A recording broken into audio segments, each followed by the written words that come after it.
اعوذ باللہ من الشیطان الرجیم بسم اللہ الرحمن الرحیم۔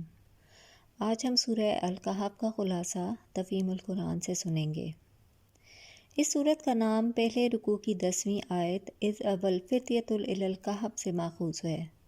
اس نام کا مطلب یہ ہے کہ وہ سورت جس میں کہف کا لفظ آیا ہے۔ زمانہ نزول کو دیکھ لیتے ہیں۔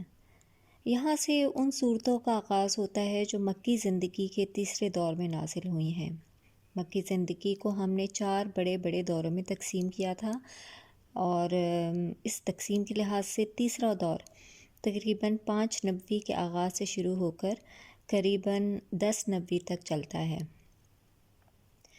اس دور کو جو چیز دوسرے سے ممتاز کرتی ہے وہ یہ ہے کہ دوسرے دور میں تو قریش نے نبی صلی اللہ علیہ وآلہ وسلم اور آپ وسلم کی تحریک اور جماعت کو دبانے کے لیے زیادہ تر تضحیک، استہزاء،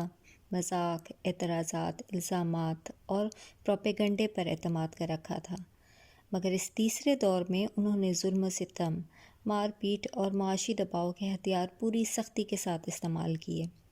یہاں تک کہ مسلمانوں کی ایک بڑی تعداد کو ملک چھوڑ کر حبش کی طرف نکل جانا پڑا، اور باقی ماندہ مسلمانوں کو اور ان کے ساتھ خود نبی کو اور آپ کے خاندان کو شیب ابی طالب میں محصور کر کے ان کا مکمل معاشی اور معاشرتی مقاطعہ کر دیا گیا۔ تاہم اس دور میں 2 شخصیتیں ابو طالب اور ام المومنین حضرت خدیجہ رضی اللہ تعالیٰ عنہ ایسی تھیں جن کے ذاتی اثر کی وجہ سے قریش کے 2 بڑے خاندان نبی صلی اللہ علیہ وآلہ وسلم کی پشت پناہی کر رہے تھے۔ 10 نبوی میں ان دونوں کی آنکھیں بند ہوتے ہی یہ دور بھی ختم ہو گیا اور چوتھا دور شروع ہوا جس میں مسلمانوں پر مکے کی زندگی تنگ کر دی گئی، یہاں تک کہ آخرکار نبی کی سمیت تمام مسلمانوں کو مکے سے نکل جانا پڑا۔ سورہ کہف کے مضمون پر غور کرنے سے اندازہ ہوتا ہے کہ یہ تیسرے دور کے آغاز میں نازل ہوئی ہوگی، جبکہ ظلم و ستم اور مزاحمت نے شدت اختیار کر لی تھی، مگر ابھی ہجرت حبشہ واقع نہ ہوئی تھی۔ اس وقت جو مسلمان ستائے جا رہے تھے ان کو اصحاب کہف کا قصہ سنایا گیا تاکہ ان کی ہمت بندھے اور انہیں معلوم ہو کہ اہل ایمان اپنا ایمان بچانے کے لیے اس سے پہلے کیا کچھ کر چکے ہیں۔ موضوع اور مضمون: یہ سورت مشرکین مکہ کے 3 سوالات کے جواب میں نازل ہوئی ہے جو انہوں نے نبی کا امتحان لینے کے لیے اہل کتاب کے مشورے سے آپ صلی اللہ علیہ وسلم کے سامنے پیش کیے تھے۔ پہلے یہ کہ اصحاب کہف کون تھے، قصہ خضر کی حقیقت کیا ہے اور ذوالقرنین کا کیا قصہ ہے۔ یہ تینوں قصے عیسائیوں اور یہودیوں کی تاریخ سے متعلق تھے۔ حجاز میں ان کا کوئی چرچا نہ تھا، کسی کو کچھ اتنا خاص معلوم نہ تھا، اسی لیے اہل کتاب نے امتحان کی غرض سے ان کا انتخاب کیا تھا تاکہ یہ بات کھل جائے کہ واقعی محمد صلی اللہ علیہ وسلم کے پاس کوئی غیبی ذریعہ علم ہے یا نہیں۔ مگر اللہ تعالیٰ نے صرف یہی نہیں کہ اپنے نبی کی زبان سے ان کے سوالات کا پورا جواب دیا، بلکہ ان کے پوچھے ہوئے تینوں قصوں کو پوری طرح اس صورتحال پر چسپاں بھی کر دیا جو اس وقت مکے میں کفر و اسلام کے درمیان درپیش تھی۔ اصحاب کہف کے متعلق بتایا کہ وہ اسی توحید کے قائل تھے جس کی دعوت پہ قرآن پیش کر رہا ہے، اور ان کا حال مکے کے مٹھی بھر مظلوم مسلمانوں کے حال سے اور ان کی قوم کا رویہ کفار قریش کے رویے سے کچھ مختلف نہ تھا۔ پھر اسی قصے سے اہل ایمان کو یہ سبق دیا گیا کہ اگر کفار کا غلبہ بے پناہ ہو اور ایک مومن کو ظالم معاشرے میں سانس لینے تک کی مہلت نہ دی جا رہی ہو، تب بھی اس کو باطل کے آگے سر نہ جھکانا چاہیے، بلکہ اللہ کے بھروسے پر تقدیر سے نکل جانا چاہیے۔ اس سلسلے میں ضمناً کفار مکہ کو یہ بھی بتایا گیا ہے کہ اصحاب کہف کا قصہ عقیدہ آخرت کی صحت کا ایک ثبوت ہے۔ اصحاب کہف کے قصے سے راستہ نکال کر اس ظلم و ستم اور تحقیر و تذلیل پر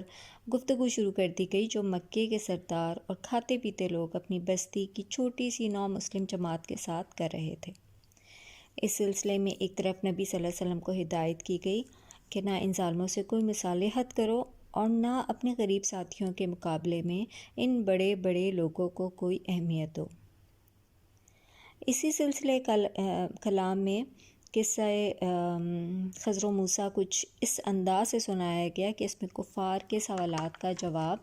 بھی تھا اور مومنین کے لیے سامان تسلی بھی۔ اس قصے میں دراصل جو سبق دیا گیا ہے وہ یہ ہے کہ اللہ کی مشیت کا کارخانہ جن مصلحتوں پر چل رہا ہے وہ چونکہ تمہاری نظر سے پوشیدہ ہیں، تم کو دکھائی نہیں دیتے، اس لیے تم بات بات پر حیران ہوتے ہو کہ یہ کیوں ہوا، یہ کیا ہو گیا، یہ تو بڑا غضب ہوا۔ حالانکہ اگر پردہ اٹھا دیا جائے تو تمہیں خود معلوم ہو جائے کہ یہاں جو کچھ ہو رہا ہے ٹھیک ہو رہا ہے، اور بظاہر جس چیز میں برائی نظر آتی ہے آخرکار وہ بھی کسی نتیجہ خیر ہی کے لیے ہوتی ہے۔ اس کے بعد قصہ ذوالقرنین ارشاد ہوتا ہے اور اس میں سائلوں کو یہ سبق دیا جاتا ہے کہ تم تو اپنی اتنی ذرا سی سرداریوں پر پھول رہے ہو، حالانکہ ذوالقرنین اتنا بڑا فرما روا اور ایسا زبردست فاتح اور اس قدر عظیم الشان ذرائع کا مالک ہو کر بھی اپنی حقیقت کو نہ بھولا تھا اور اپنے خالق کے آگے ہمیشہ سر تسلیم خم رکھتا تھا۔ نیز یہ کہ اپنی ذرا سی حویلیوں اور باغیچوں کی بہار کو لازوال سمجھ بیٹھے ہو، مگر وہ دنیا کی سب سے زیادہ مستحکم دیوار تحفظ بنا کر بھی یہی سمجھتا تھا کہ اصل بھروسے کے لائق اللہ ہے، نہ کہ یہ دیوار۔ اس طرح کفار کے امتحانی سوالات کو انہی پر پوری طرح الٹ دینے کے بعد خاتمہ کلام میں پھر انہی باتوں کو دہرایا گیا ہے جو آغاز کلام میں ارشاد ہوئی ہیں، یعنی یہ کہ توحید اور آخرت سراسر حق ہیں اور تمہاری اپنی بھلائی اسی میں ہے کہ انہیں مانو،